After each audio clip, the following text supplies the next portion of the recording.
Hello, everybody. Welcome back to the Glory Glory Man United podcast.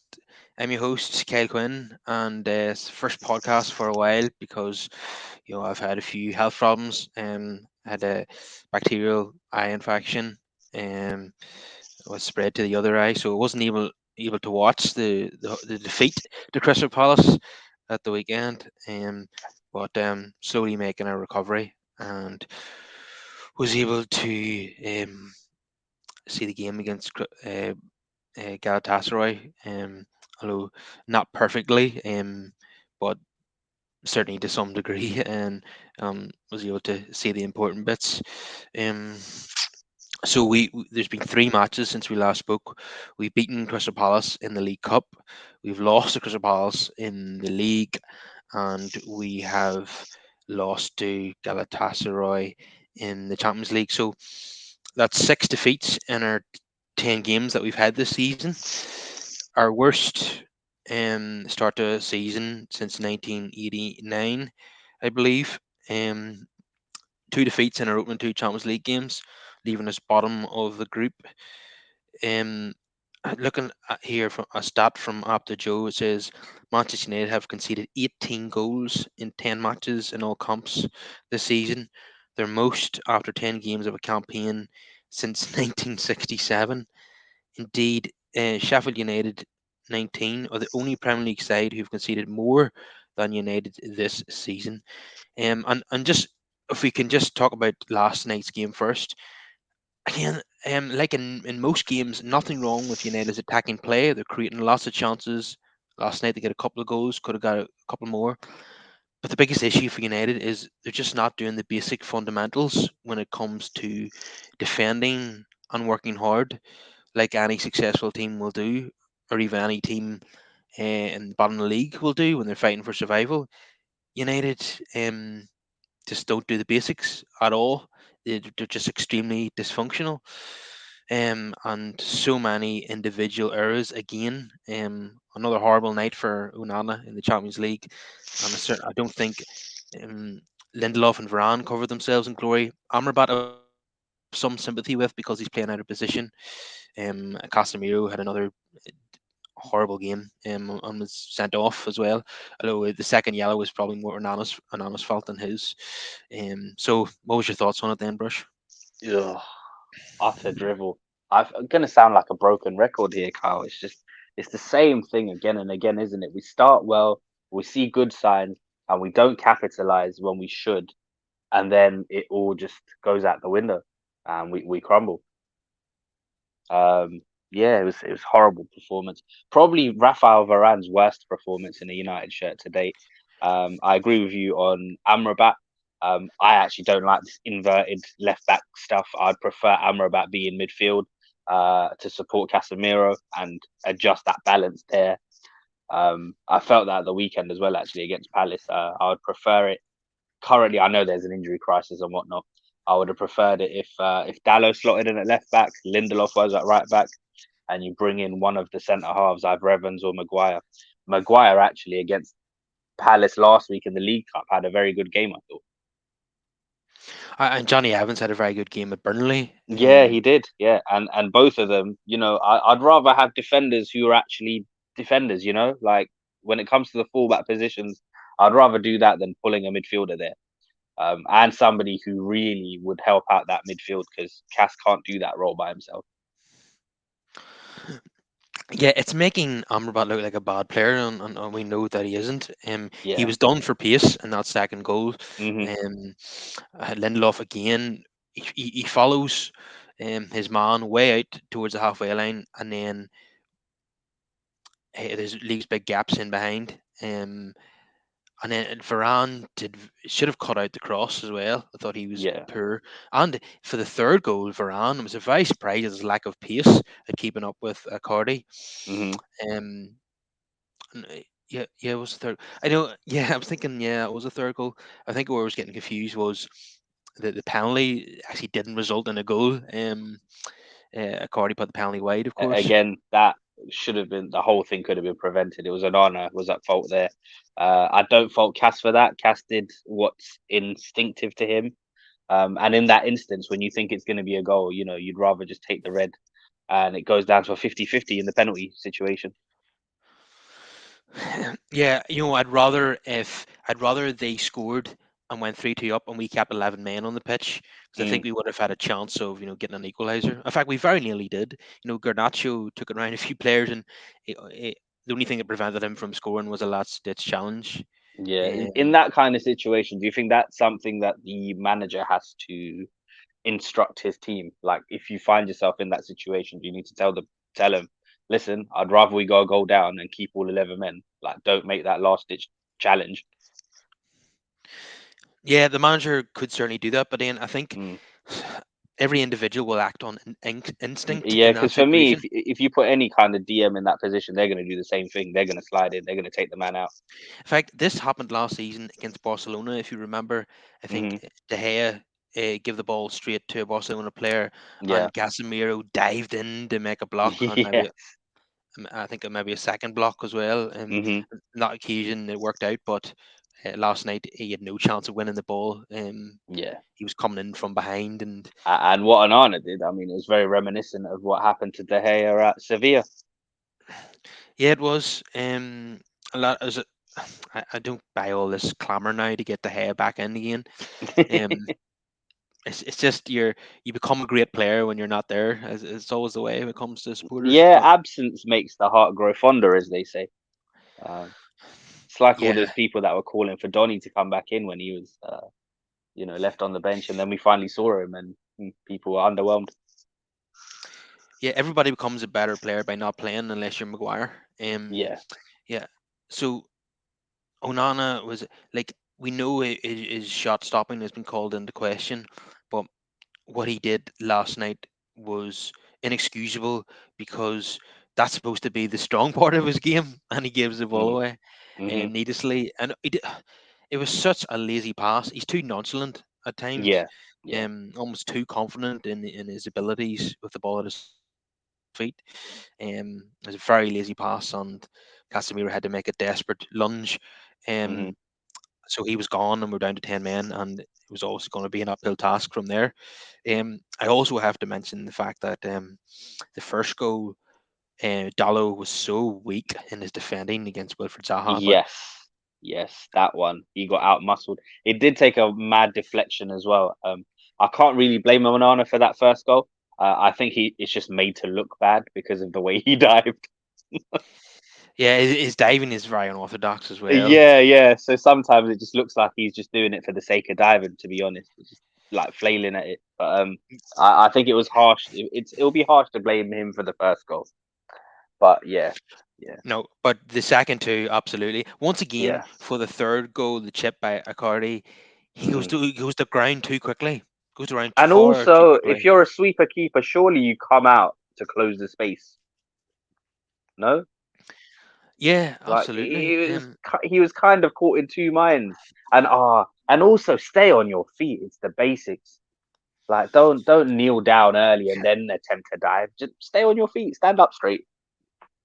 I think it was similar to the first goal against the Forest scored, where he Yeah. basically was on the ground, and Hmm. the attacker was able to just roll it in. So he made it very easy for Cardi, Yeah. who had a woeful penalty miss just before that. Um, yeah, it was an awful night. Not, but the goalkeeper was not, like, it's easy to make him the scapegoat, but he wasn't the only underperformer. Oh, absolutely. Listen, there was errors all over the pitch. He's just, obviously one that's been highlighted, but yeah, there were other issues too. Bruno sort of had a very poor game. Mm. Not a performance becoming of a captain. Rashford was incredibly frustrating. For the first goal that Hoyland scored, um, first of all, I think everyone was just happy that he actually looked up and passed. When you see the replay of it, you can tell it's not the most comfortable ball in. It was probably more Hoyland's ingenuity that led to the goal. Um, and then there was the second one, which is criminal, where he was clean in on goal. You could see Bruno in plenty of space, and had he been more aware, he had so long on the ball and so much time to just play that simple ball into Bruno, but he's got to do it earlier. Oh yes, that was so frustrating. Like Yeah, yeah. how many He's times this season have we complained about Rashford being too selfish? And yeah, the one yeah, time he should be selfish, he yeah. looks to pick out Bruno. Well, this is the thing. No, I think it was the right thing to do to try pick out Bruno. But if you're going to do that, do it earlier. Don't wait till you've wasted all that time and you've because obviously the defenders are going to recover by that Uh, stage. You need to make sure the ball's on point if you do that. And then also, if you were to take it on a shot on goal, you've narrowed the space for yourself as well to take the shot on. So it's totally just decision making. Ugh. do you think all the criticism recently, he's probably read some of it and heard some of it, about Rashford not passing Mm. to teammates? Do you think that might have been on his mind when he was through one on one with the goalkeeper? And Perhaps, but again, like, listen, you need to just be decisive. So yeah, I can totally see it. Had he taken the shot on and he missed, people would have been like, "Listen, Bruno is wide open. Why didn't you pick him out?"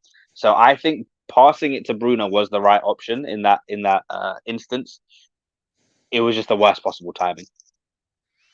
He could have yeah, pulled the trigger on that pass way sooner than he did, and with a bit of conviction. And in the end, it was a very lazy pass. yeah, he has to pass sooner or shoot. Yeah. When he did pass, when he let it go on too long, he should have taken on the shot. And when Yeah. he played the pass, the defender had got back, um, Hmm. and intercepted the pass. I don't think it was a really great pass either, to be honest. No, no. Um, but that was at 1-1. We did score after that. Yep. The one that was ruled offside. Yeah. Yeah, there was that as well. Yeah. Yeah. Um, uh, we certainly want to save the positivity to the end. So we'll talk about Hoyland maybe later on. It's tempting to get into it now, but Yeah. I think we'll focus on the shambles for the moment. Um, I also disagreed with the manager's decision to take off Hannibal at half time and bring on Ericsson. Now, nothing against Ericsson coming on, but I don't think Yeah. Hannibal was the right person to take off. I think it was a very harsh decision given his first half performance. But the thing is, the manager just will not take off Bruno and Rashford. Now, Yeah. Rashford eventually he took him off against Palace, and last night he did take him off for Garnacho. Which was a surprise. But all in general, um, the manager's been very loyal to Rashford, and Hmm. and this is what I kind of hate. I know Ten Hag's not alone in doing these things. His managers they're a little bit more hesitant when it comes to subbing the big names or the players with the biggest reputations in the squad. Like, quite often Rashford and Bruno are not doing it and they stay on the pitch. Where if it's Palestri or Garnacho, for example, they'll be hauled off at half time or after 60 minutes. Does that type of thing annoy you as well, Brush? Yeah. Absolutely. Absolutely. It's very frustrating. Yeah, I want to see him treat everybody the same and Yeah. be ruthless with his decisions. Yeah. Um, The only thing I will say to that, Carl, is the fact that there is a drop off in quality when we take off some of these guys. So I don't think it's a long term solution. It's one of those where it needs to happen, to show them and put a little, battery in their backs to work harder and whatnot. But when we look at our bench and the squad options, especially with the injuries and everything else as well, there is a big drop off from first team to everybody else. So I don't think it's a long term solution. For example, uh, as much as we've criticised Anthony, and he's had a lot of criticism, where a lot of people, including myself, was calling for Pelestri to come in, and then when he plays, obviously it's going to take time, isn't it? So the performance against Bayern Munich was somewhat underwhelming, and then after that, that was followed up with a benching, change in formation as well, but he got benched. So it's very difficult for players, even if they do come in, because they need a run of games, don't they? And I'm not sure that the manager will afford them that. no, but I want to get your thoughts on the two games against Palace, if I Mm, may. Now, it was a 7 changes by both sides in the League Cup game, and United won 3-0. Then a lot of the first teamers came back in for both sides for mm, the league game, and we lose 1-0. I thought Bruno um, and Rashford. Well, listening to the game on the radio, it sounded as if they were pretty poor again. Um, and I would rather if the manager had stuck with Hannibal and Garnacho in the league fixture, even though I never thought it was going to happen. I always thought that the two biggest names in the squad were going to come back in, but they underperformed, and we couldn't break down the Palace's deep defence. We created a few chances, but didn't take them. We only upped the tempo really at the end, which was hugely disappointing. Can you could you tell me why we beat Palace with a much changed team and then can't beat them with our first team on the pitch, Brush? I mean, I think we have to keep in mind that the league fixture is always going to be more difficult than the Carabao Cup, especially with a team like Palace as well, where they also would have been looking towards the Premier League fixture more than the League Cup. The fact that they started Raksaki um, up against Amrabat, I think it was very easy for people to get carried away with the job that he did there. But you got to keep in mind it's different when you're playing against a kid who's just up and coming, opposed to more experience, as what he dealt with on the weekend. But yeah, I agree with you. After a good performance, there was certainly some decisions that baffled me somewhat. I had no doubt in my mind that he was going to bring Bruno and Rashford in, but one or two of the other things confused me somewhat. I thought Hannibal was unfortunate to miss out. Mason Mount, I thought, had a really good game on that right hand side on the Tuesday. So the positional change I didn't really understand. Amrabat as well, like I said, I prefer him in midfield. That's where I would have hoped he would have played on Saturday, but he didn't. And we've seen him get exposed now on that side against senior players because he's not a left back. So I can't really fault him. Yeah, Maguire again, despite all of the criticism on the Tuesday, he had a good game, and he is one of our senior players, and you have to utilize the squad. So I don't understand why, in the back, at the back, he either himself or Johnny Evans wasn't brought in. I personally would have gone for Lindelof as the right back and Dallo as the left back. So those were things that stood out to me. But whatever rendition, whatever team we put out, there's no excuse really for that kind of performance at Old Trafford against Palace. But take nothing away from them, though. They played well. They had a game plan. They stuck to it. It's up to us to break them down, and we didn't do it. So they deserve the win. Yeah, and I'm sure they were absolutely delighted with that result. It's not a complete surprise because we've been in poor form this season, and Palace do have a fairly decent record against United at Old Trafford in recent seasons. Yeah, in And we recent years, it's not been good. It's not been good. and we know what Roy Hodgson is going to do. He's going to play the low block, and still after all these years, we're still struggling to play against that Hmm. style. Yeah, we came up against a very organized defense, and this team struggles against that. Yeah, and it just feels as if last season we took one step forward, and maybe you say two steps forward, and this season we've taken three steps back.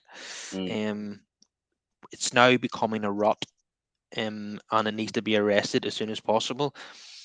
Um, I don't want to, you know, the reality is that you know the club is not even contemplating changing the manager at this point, but and I don't think that they will in the next month or two. We would have to continue losing games at a rapid pace for the situation to change. But events, if we kept going in this type of form, like I said at the top of the show, we've lost 6 of our opening 10 matches in all comps. If we were in a scenario where we've lost 12 of our first 20 games in all comps, the manager he's going to be in trouble because I know the board don't want to sack him. All the players they brought in have been his signings. They probably can't afford to sack him. They can't afford to rebuild unless there's a change of ownership. So it'd be another absolute mess. But we've seen this with many times with Moyes, Van Gaal, Mourinho, and Solskjaer. whenever the results start to go really badly, the rot is setting in. You get the feeling that the players aren't playing for him anymore. Have lost belief in the manager. It's a long process of a few months, but you can see what's coming at the end of the road. And to be honest, if he doesn't start winning games quickly, I can see Ten Hag being done by Christmas. So, what's your It's views, Brush? it's Groundhog Day, isn't it? How many times have we been here before? Um, like Einstein says, the his definition of insanity is to do the same thing again and again and to expect different results. Um, Personally, for me, I think it's insane to sack Ten Hag. Um, Obviously, we are in a results based industry, so results do matter. But you got to look at the totality of everything. The structure's not been right. There's ownership issues with the bad start and everything as well. I mean, you do have to consider the injuries and whatnot. Once we have a fully fit team, I do think we can start picking up points. Obviously, in terms of in-game management, and there are certain things, stubbornness that we're seeing from the manager, where he's gonna have to do better. But at this moment in time, any talk of sacking him, it's nonsensical to me. I don't see where we go from there if that were to happen. Yeah, I don't think a change in manager will be beneficial unless it's coincided with a change of ownership.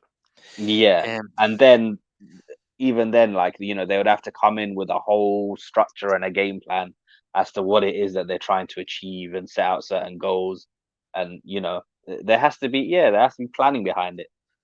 So it makes no sense for me. It makes absolutely no sense, and we've been here time and time again. So, and when you get into this cycle of sacking managers roughly 2 years in. The new guy comes in, spends their 2 years trying to undo what the previous manager did, and the cycle repeats. You have one good season, they get backed, and then it starts to go a bit pear shaped in the second, and then you panic and pull the trigger. It's madness. yeah, Manchester United is starting to become a bit of a graveyard for managers. Mm. Um, Look how many successful managers who've won endless amounts of trophies come to United and just drown. Um, Mourinho and Van Gaal had better track records than Ten Hag. Yeah, both Um, European Cup winners, multiple European Cup winners when it comes to Jose. yeah, and they found it very difficult. I mean, the circumstances are so bad behind the scenes that Mourinho still regards his second place finish in 2018 as the best achievement of his career. Um, but it's even worse for Ten Hag because of there's the uncertainty over the ownership situation. Are they going? Are they staying? And then you Yes. have all the off the field issues with Sancho, Mm. Anthony, and Greenwood as well that he's had to contend with, and he had in the last season he had a big issue with Ronaldo he had to sort out. He had a captain who wasn't a good enough player or good enough to be captain of the club, but and that's another issue as well. Um, he's got players there who don't want to be there and they're still there, and that will always cause dressing room problems. And the players I'm talking about are Maguire, McTominay, arguably Martial, and certainly Jadon Sancho.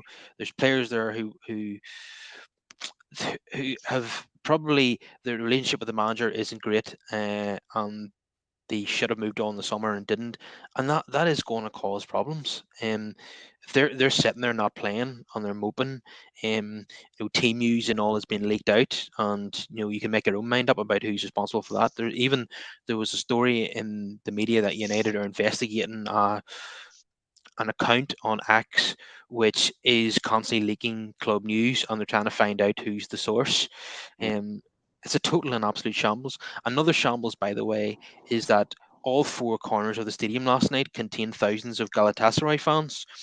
Oh, Uh, that was an utter shambles. I'm sure you've seen the footage by now mhm. of them taking down banners and stuff.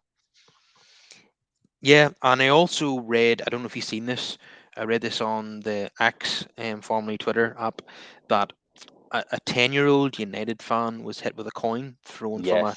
a Galatasaray fan in the home end. I mean, Glazers now. supposedly, um, the tickets that were sold on general sale to these Galatasaray fans were double the price Mm. of the normal tickets. And so it seems now that the hierarchy are now putting, just to make more money, they're putting the United supporters' safety in danger as well. Um, they were very loud and provocative chanting while sitting surrounded by home fans. Turn down banners like you say. Um, this is just this is shambles. Anything that the people who run the club, anything they can possibly do wrong, they are doing wrong, and it's a complete embarrassment in front of It's the an whole world. absolute disgrace, Carl. It just highlights exactly what we are as a football club, what they've turned us into. The fact that it's profits over anything and everything. And well, according to social media, I did see on the timeline. Apparently, that young girl's had to miss school today as well due to her injuries. Yeah, and had to go to A&E last night too. Yeah, Um, yeah, yeah. Horrible, horrible. 10 years old. Shocking. the girl's father said he was going to go to the media with this, and rightfully so, because Yeah, the club need to be absolutely shamed out of this yeah. They behaviour. need to be held to account for doing this kind of thing. Yeah, I just couldn't believe it. I haven't seen anything like that in terms of away fans in the home end at Old Trafford. I must have to go back to 2006 when a lot of Celtic fans bought up Mhm. tickets in the home end, but these And certain. again, it's a lack of due diligence because I think last time we spoke, I told you, didn't I, that I wasn't looking forward to going to Istanbul because of the hostile atmosphere. So No. even when you plan things like this, you need to know who it is that you're selling tickets to. Yeah, but they simply didn't care. Now the club does have a policy of, if you have a season ticket and you want to lend that season ticket to like a friend or family Hmm. member, they find out that you're doing that, they will give you a 1 match ban, and then the for that one game, they will put that ticket on general sale. And obviously, what has Which happened is, is ridiculous. If you pay for your ticket, that's your ticket. It's up to you what you do with it.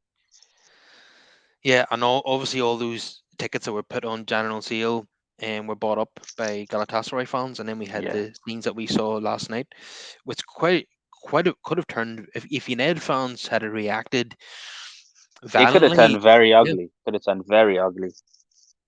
yeah, it could have turned into And you saw what happened when the banner was pulled down, and the stewards were outnumbered. They couldn't really do anything. They couldn't control the crowd. So yeah, these are the kind of things really you need to do your due diligence beforehand. Utter shambles from top to bottom.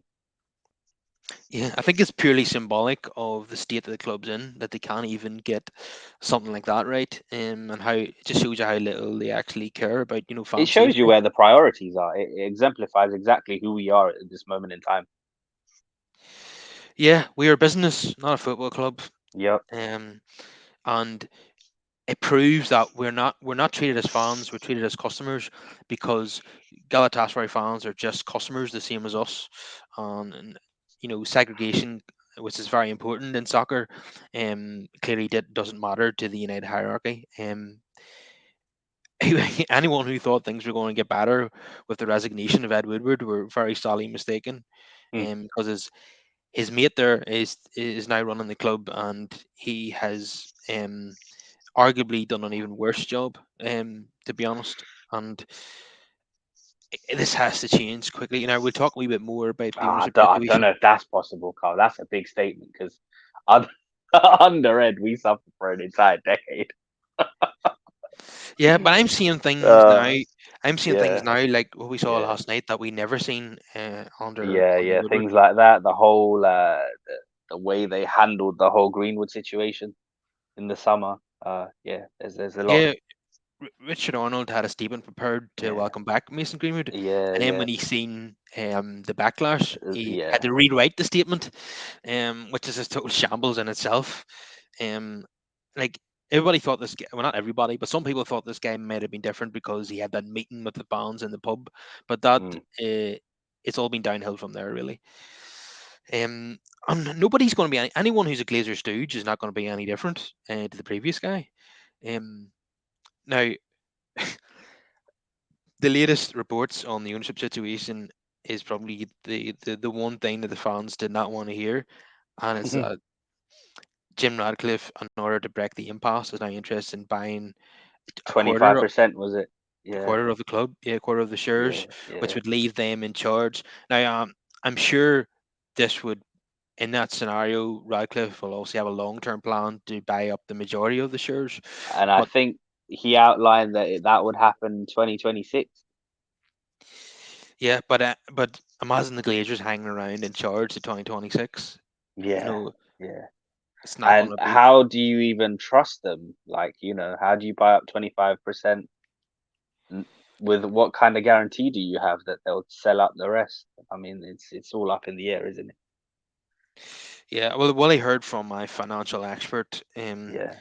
who was on Talksport recently, is that he would have some. The only guarantee he would have, I Mm. think, is that if they choose to sell more shares, then he gets first refusal. Um, but it very much looks as if that is the most likely road they'll go down. Mm. Um, is doing business with Radcliffe. If they really wanted to sell the guitar, they'd have done so already. The fact remains that Joel and Avram want to stay at the club, and that is a disaster from a fan point of view. That absolutely is, because the only reason they would want to stay is because of profit. Yeah, they obviously believe that they can sell their shares for more money in X amount of Yes. years. And if you let Sir Jim buy 25%, then you kind of give the remaining Glazers control, really, and they can kind of hold him to ransom and up what they demand for the rest of the shares.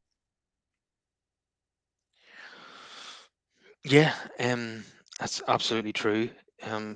Now, the small silver lining is that I know there's going to be a massive but with this too. Mm. If Jim Radcliffe buys 25% of the club, that will generate 1.5 billion worth of cash.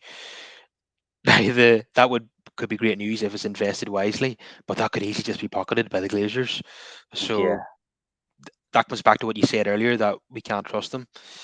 But Hmm. if we had 1.5 million to spend on a new stadium, for example, that would be wonderful. But I wouldn't hold my breath on that one. I mean, listen, for me, it's got to be one step at a time. We have to crawl before we can walk and run. Everything needs to start with on-field success. Yeah, The I basics just of a want to. football club are just the players and getting good results. Yeah, I think we talked about this many times. I mean, Hmm. one of the new things that have to change behind the scenes is a structure in place Yeah, where we're so manager centric at Manchester United. At other clubs, the manager is just one part of the tree.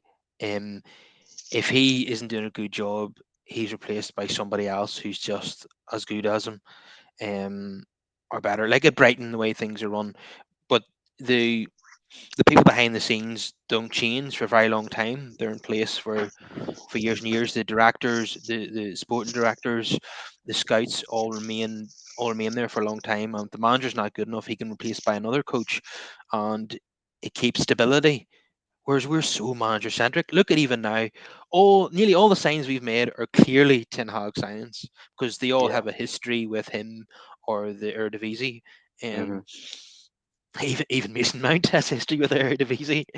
Um, yeah, so and this is why whenever we can't get rid of that's why it's impossible to get rid of Ten Hag right now because we've invested so much in him. All the signings are his, and we'd have to rip up and start again. Exactly. And without a clear plan, like, who is there out there? What is it that you're trying to achieve? There's a lot of questions that need to be asked before you can even think about sacking a manager. It makes no Yeah, sense to me. in the modern game, I think we're probably one of the very few clubs that are manager centric. In the modern Hmm. game, a coach is just one cog in the machine. Yeah. And he can easily be replaced. Where as United, we make it very difficult to replace managers. That's why they're Hmm. um, when we're in a situation where the managers are under pressure and we're constantly losing games, that it's a very long process. Yeah. And I'll tell you what, I'll be concerned if they offer him a new contract, because Fuck off. that's usually a sign. Because the manager signs an extension, and then within 6 months we'll sack him. Yeah, every time they That's done the it pattern, isn't it? That's the pattern. with Uh, Mourinho and Solskjaer. Yeah, yeah, yeah, yeah. they they were sacked 6 to 9 months after signing a new After deal. signing a new deal, yeah. Why what was the need to sign the new deal? Like, that makes no sense. Yeah, there was chatter and that Ten Hag might get a new contract. Was it after the Burnley game? I can imagine it must have Yeah, been after a win. yeah, But yeah. Because the I've heard murmurings over the last week or two. And yeah, stupid, stupid. maybe it was after the Palace League Cup game, but yeah, Mm, it doesn't make any sense to me. nope. Uh, If he signs a new contract, I know he's getting sacked. yeah, It's almost yeah. gotten to that On, stage for now. his point of view, from his point of view and Aziz's Yeah, point of view, that's exactly what they want because yeah, yeah. they'd be entitled to a larger payoff if Yeah, they're. listen, and paper talk wise, I mean, they love to write about us. Yesterday there was talk already that if he does get sacked, then Ajax will be waiting in the wings with open arms because they've been a shambles since he left. I think was it last weekend when they lost. They were losing 3-0 to Feyenoord, and the fans started rioting. The match had to be called off, and they had to play the rest of the match behind closed doors. Well, if he doesn't arrest the slump, Mm, um, we might have to come to the and he is removed from his job. I know people don't want to talk about that right now, but no.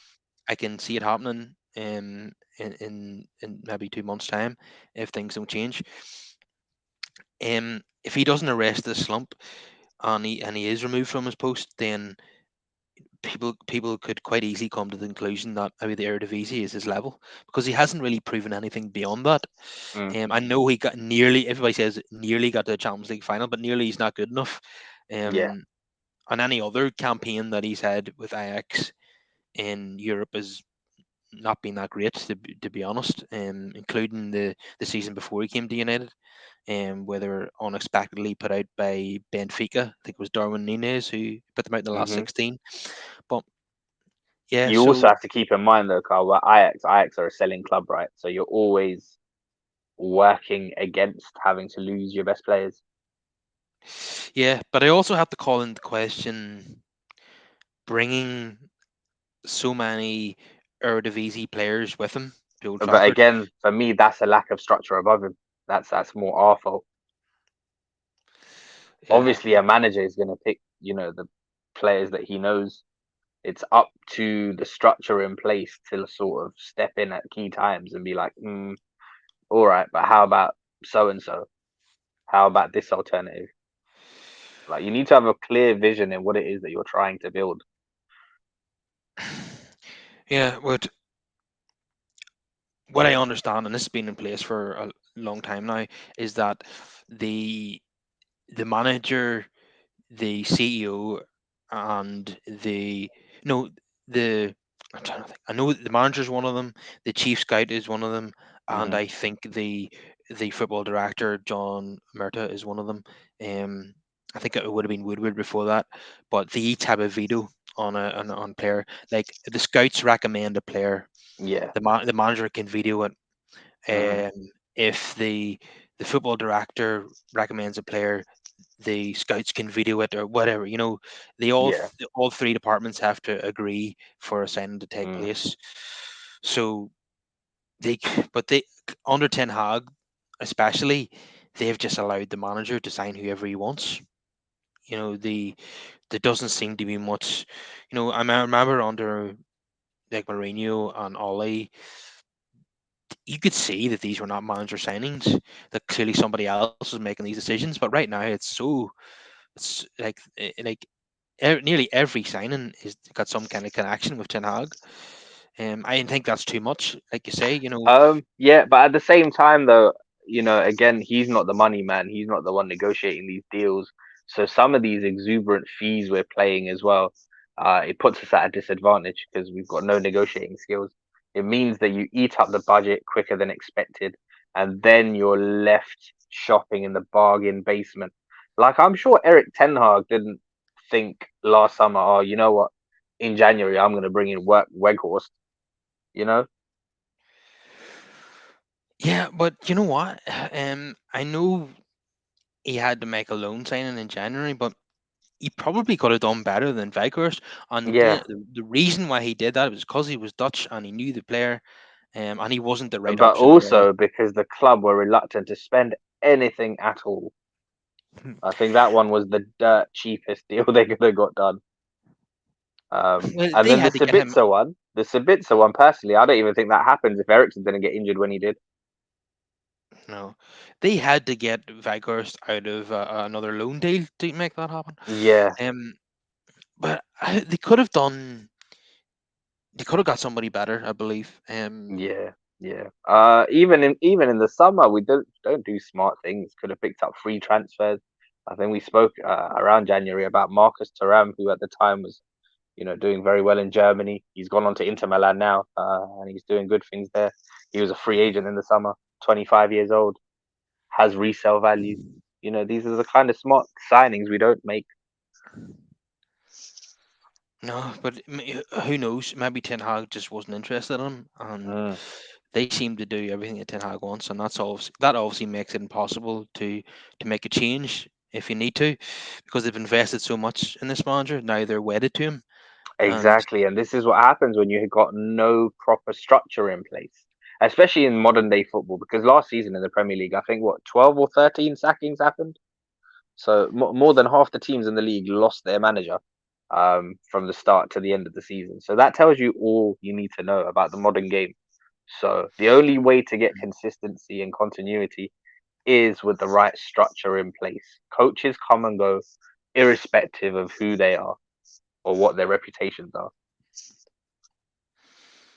yeah, we for us to make a managerial change, um, because we invest so much in these managers and don't want to spend the money on sacking them either. It, Yeah.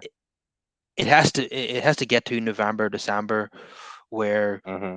we're mid-table, or worse, uh, and we've been thrashed about 5 games in a row, and then they will consider making a change. If you go back to Ollie, um, I mean, we knew he was done at least 2 months before it actually happened. Yeah. Um, and eventually, the straw that broke the camel's back was a 4-1 defeat at Watford. And even Hmm. Ollie on the field at the end of the game, you could see in his face that he knew that his time was Yeah. up. And Um, again, with that one, I mean, personally, I'd stick by this. I don't think he should ever have been given the permanent job. And the fact that they did shows a lack of planning in that interim period when they said they were going to go do their due diligence and whatnot. They did nothing. Um, but even yeah, with that, I mean, there was no need to hand him a new contract. They could have just let him ride out that deal until the end of that season and then assess the situation at the end. But yeah, it was they do ridiculous. they do needless things. He got a contract on the strength of the fluke win in Paris. That Mm. came via VAR. That I actually thought that handball was quite harsh on Kimpembe. Yeah, it was going well over the bar, that shot from Yeah. Delva. But yeah, I think if we were Real Madrid or Chelsea, Ten Hag would be gone. But he will get a stay of execution at United, and given every chance to turn it around. Not for the right reasons though, but because they just don't want to spend the money on sacking someone and do another and spend the money on another rebuild.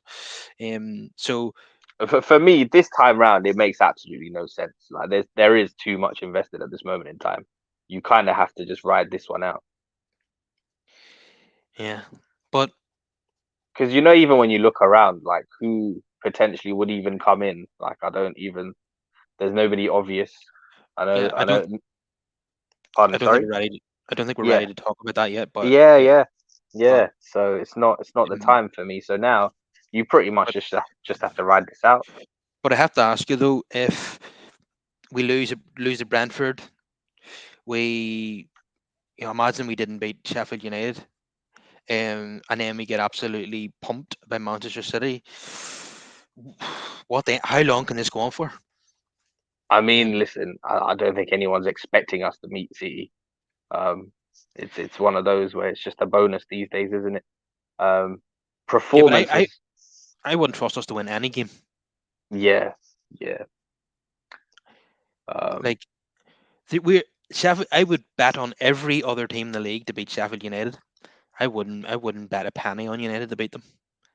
Um, that's how downbeat I am right now about the this team. Which is a total shame because clearly they're better than what they are. Than what See, the they're thing is, showing. though, even though we've been losing needlessly and making silly mistakes, there are times where I'm seeing good things. Like that gives me hope. Um, Yeah. Yes. Um, there's some great individual players, but we're not functioning well as a team. And I have to say, in recent games, Mason Mount has really impressed me. yeah, yeah, he's done Um, very well. He's done well. and obviously Hoyland even more so. Hmm. Last night was a magnificent performance. Um, not just the opening goal was a brilliant He, header. he Um, didn't deserve to be on the losing team yesterday. no, the second goal was a brilliant run and a lovely dink over the Blistering, goalkeeper. blistering pace as well. The strength, the pace was brilliant. Um, and And even the finish and the composure for the goal that was ruled offside, it was rightly called offside. But when you just look at his control and the cool calmness, and what a finish that was. yeah, um, beautiful dink over the goalkeeper. Love Yeah. to see goals like that. And then he had a Hmm. goal ruled out, which was superb as well. Yeah. Lovely skill on a ruthless finish. Yep.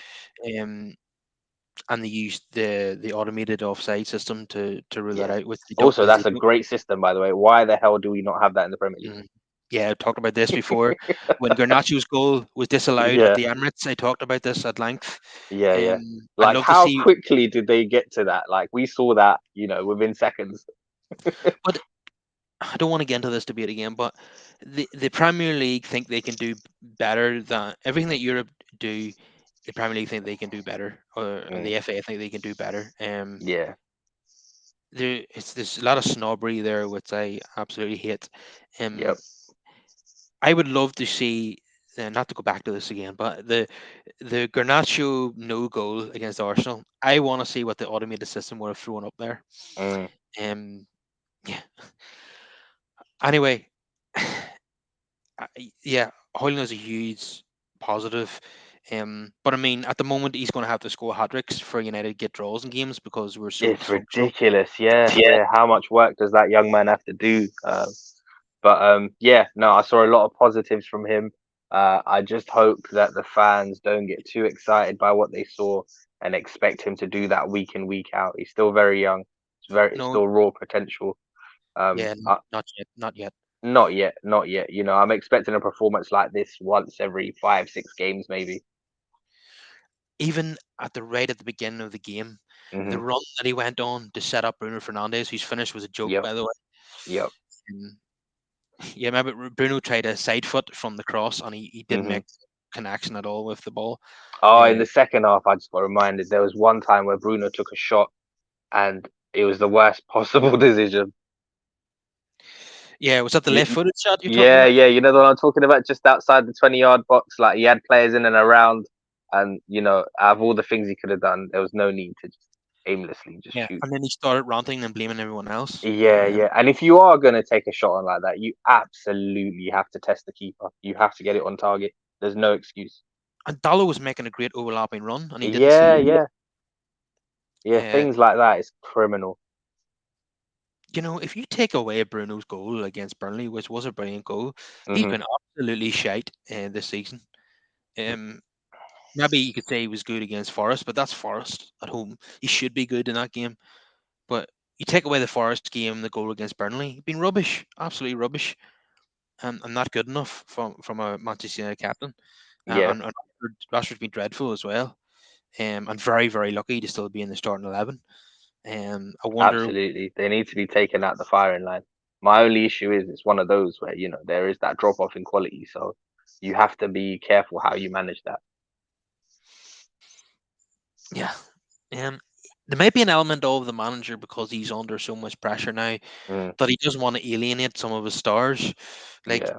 if he starts dropping the biggest names in the dressing room, and and the relationship with them becomes fractured, then he really is walking a tightrope. So maybe that's why it's fear Yeah, and now. another thing I noticed as well, like so, for example, like there's some players as well left over that we really should have got rid of in the summer, and I think it's kind of on the club for not getting that done. Um, I'll give the example of Harry Maguire. Every decision that Eric's made over the last year and a bit has shown us that that's not his first or second or even third choice. That's not a player that he's particularly fond of. But in the summer, when it turned out that he was staying, Eric still came out and defended him and said he's going to fight for his place and whatnot. Now, if the club fully backed him, or if he knew that he had the full support of the club in the decisions he was making, I think he probably would have said, nope, he's not in my plans. He's free to move on. But I think he was scared to put out a statement like that because of the repercussions if a move failed, because he knew he would be stuck with him and he didn't want to alienate him. Yeah, like I said earlier, having Maguire, McTominay, um, Martial, and Sancho there, Yeah. it's just going to create problems for the manager because you know they know they're not fancied by the manager. In Mm, some cases, the relationship is totally dead. Um, I think with Sancho and possibly Maguire as well, they have completely fallen out with the manager. So if they're sitting there, it brings negativity to the atmosphere, and it's not it doesn't and when the results are not going your way, it makes things even yep. worse. Yep. Yeah, because there'll be divisions in the dressing room. There'll be little cliques and whatnot.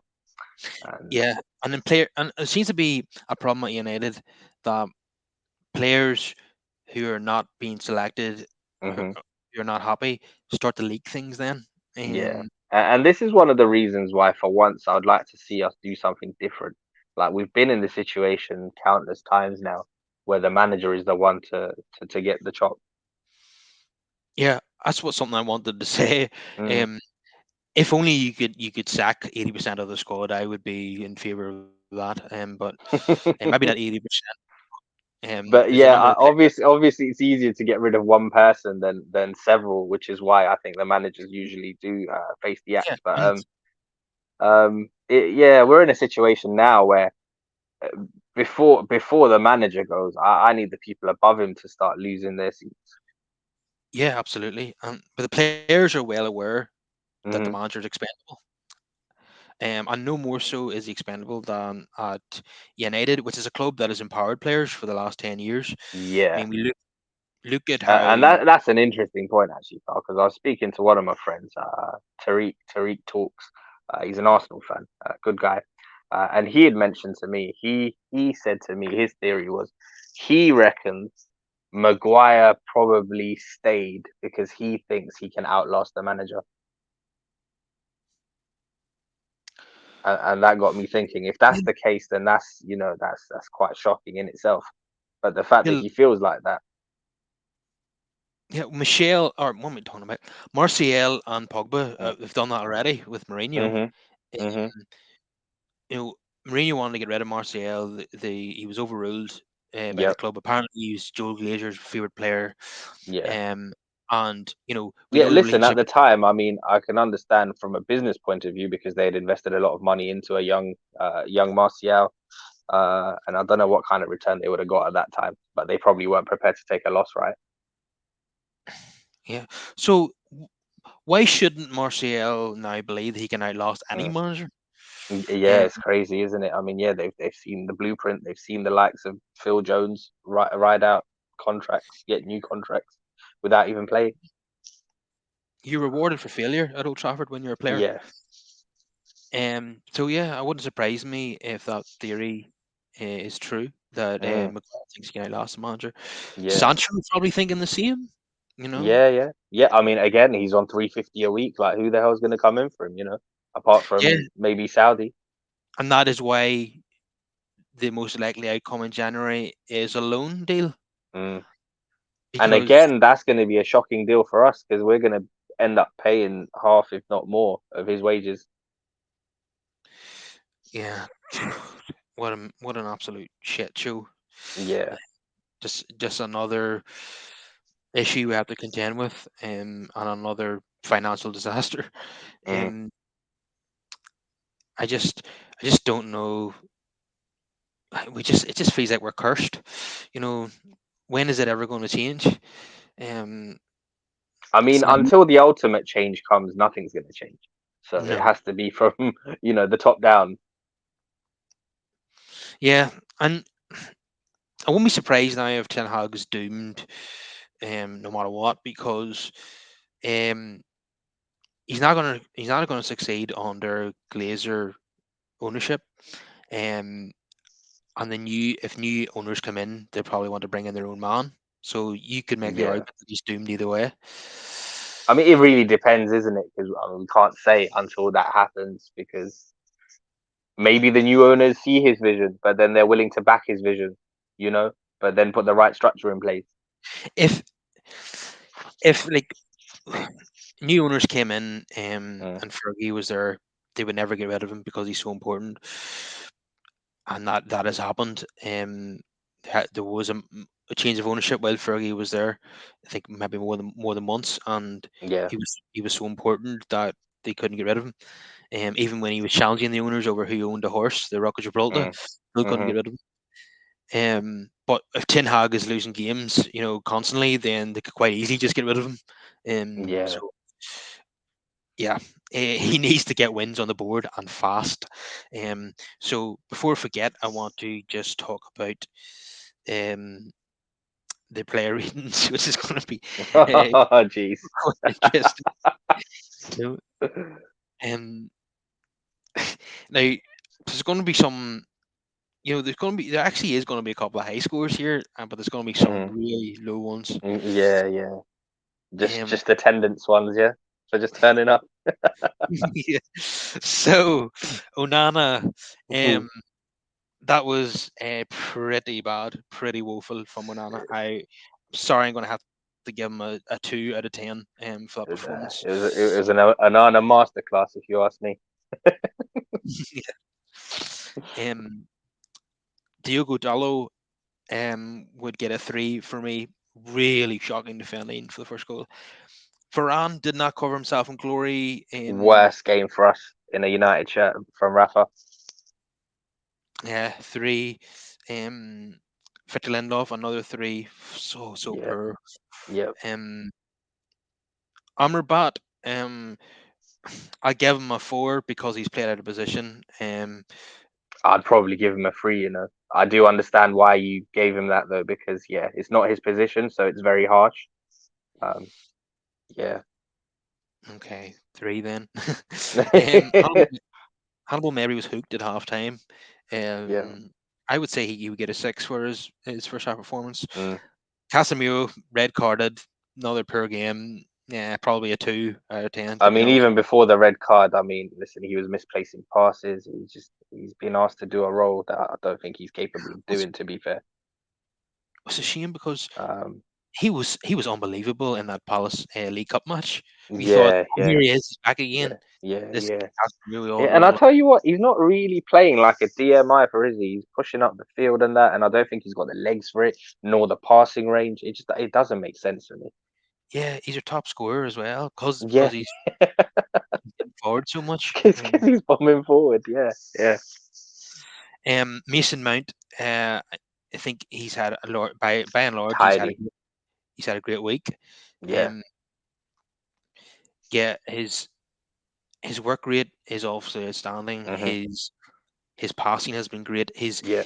His he's brilliant in tight areas.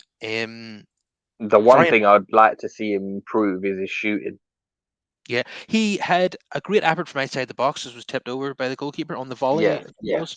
Hmm. He also was very unlucky not to score. Hannibal blocked his effort on the line. Yeah, oh, but I saw the replay of that. Even if Hannibal wasn't there, I think the keeper had it covered. To be fair. That's what I thought from one angle, but from another Yeah. angle, it looks if it's going to go in. Mm, okay. Yeah, because when I saw it looked as if the keeper had it covered. If it was a bit more to the right, then maybe. Oh no. But either way, it's unlucky for your own player to block your shot. Yeah, yeah. But yeah, he's another positive. I would give him a 7 out of 10 Hmm. for last night. Bruno Fernandez, absolutely woeful again. Yeah, Um, would probably be a 3 for me. Um, Marcus Rashford, another 3. Yes, he got an assist for the first goal, but yeah, he really just fired it at Hoyland, and Hoyland had to make the most of it. yeah, yeah. Because even when you watch it back, the actual ball in is not a comfortable one. Um, No, he just he just smashed it across the goal, yeah, um, yeah. and Hoyland made the most of it. Hmm. Um, yeah, I don't think Rashford is completely out of form. He is playing like a player who just got a new contract, and unfortunately, that's a theme at Manchester United. Mm. Wants to give out contracts to people, then if you're a manager or a player, then it goes to shit. Um, yeah, so probably a 3 for Rashford and Rasmus Hoyland. I'm just the only debate here is how high should I go? Yeah, Um, yeah. I was thinking like a 7, but is that too low? yeah, I think that's too low. That might be too low. Yeah. I'm gonna say Because a 9. honestly, on another day, you could have had a hat trick as well. Yeah, I'm gonna say a 9. Um, For that might be too high. Is 8 the middle ground then? if he got a hat trick, I'd say 10. But Yeah, and yeah. No, like to be honest, yeah, I can't really fault it. Yeah, yeah. Because when you think about it, he did everything you would expect from your nine to do. yeah, it was a complete performance from a number You 9. know? Yeah, yeah. Because the variety in the goals yeah, there was variation in the goals that he scored as well and what he was doing. Yeah, and it's just so refreshing to have somebody in the box like a proper threat. You know? Yeah, even for the short period that they were there, Hmm. Cavani, Cavani and Ronaldo are great strikers, but that second goal from Hoyland, they're not quite able to do that at their age. Uh, No, in their prime, it would have been different, but yeah, yeah, so it's so great to see a centre forward who's got he's got just about everything in his locker. Obviously, yeah, consistency is something he's going to have to develop over time, but heading ability too. Um, and then the other thing we need to do is we need to put players around him that can feed him. That's the key. yeah, absolutely. I think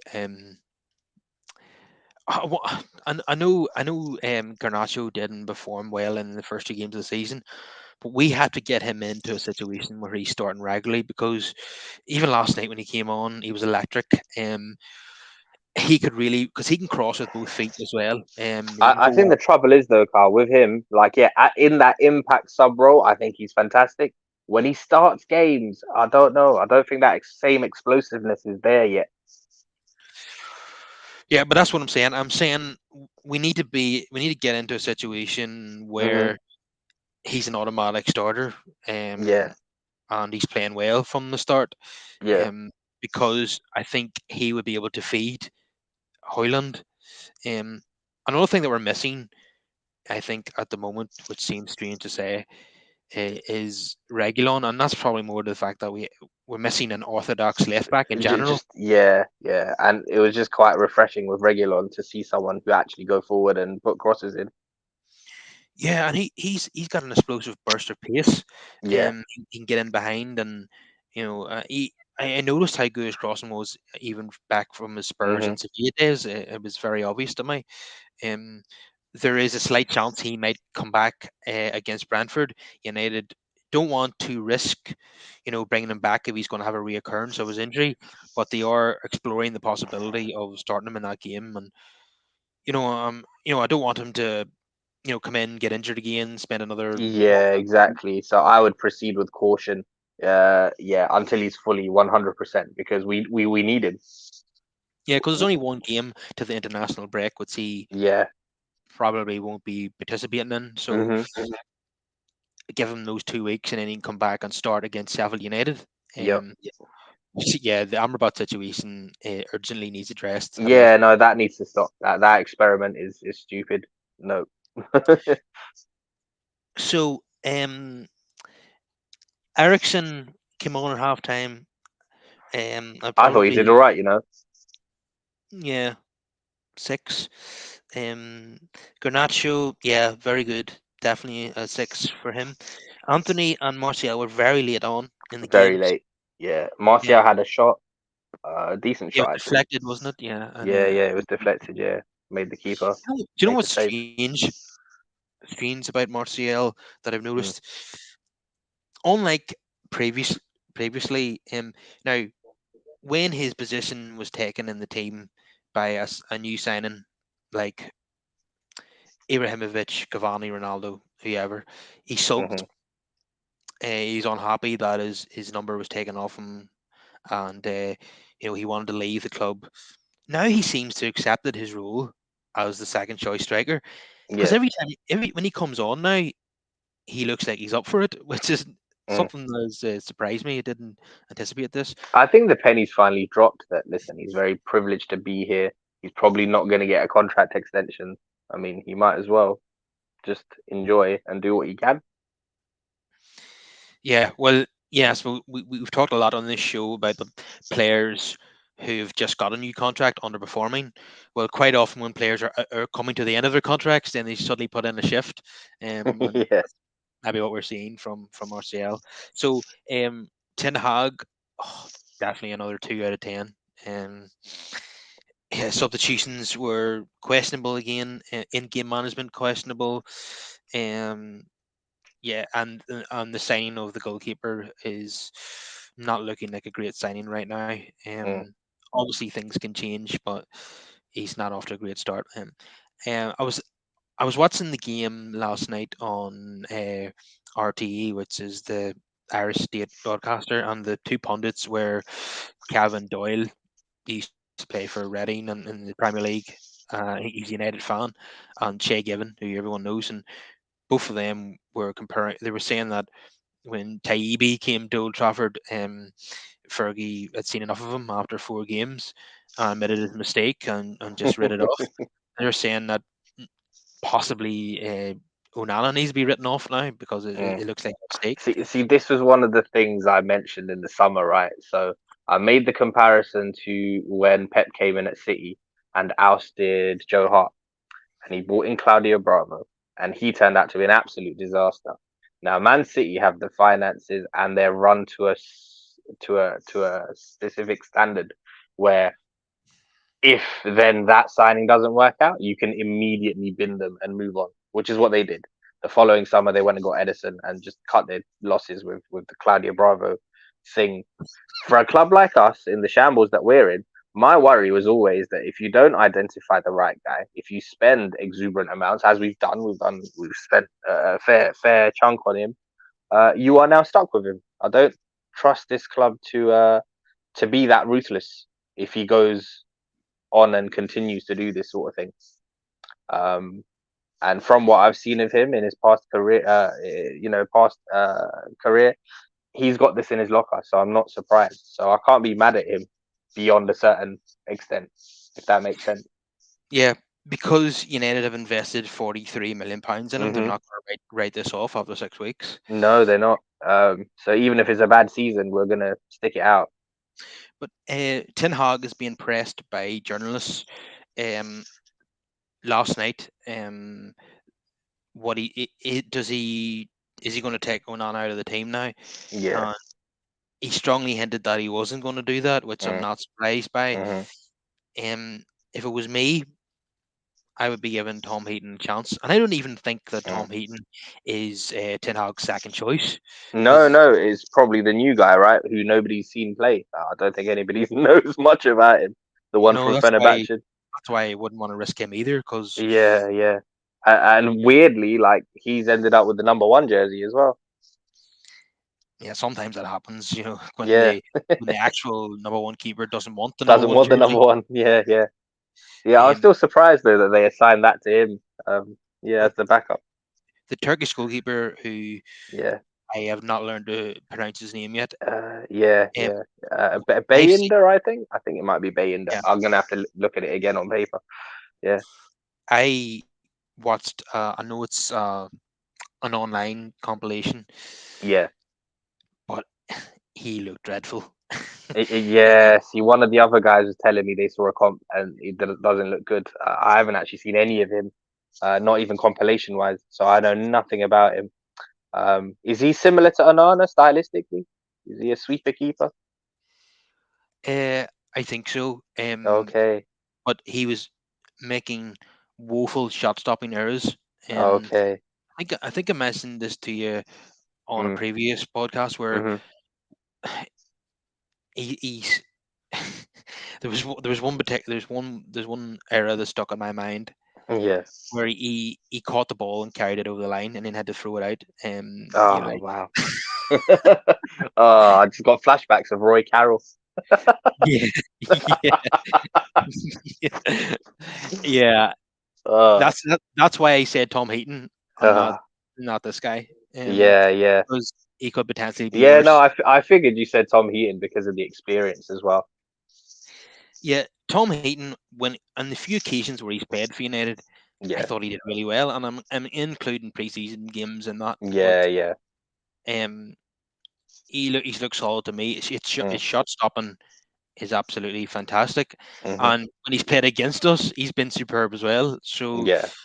I would have more faith in him. And from what I noticed in the few games he played for United, his distribution wasn't too bad either. Mm, So I don't know why Ten Hag doesn't seem to like this guy, and like for me, he's well good enough to be number two. Why, yeah. when Ten Hag's in a situation where Heaton is his number two goalkeeper, he has to sign somebody else.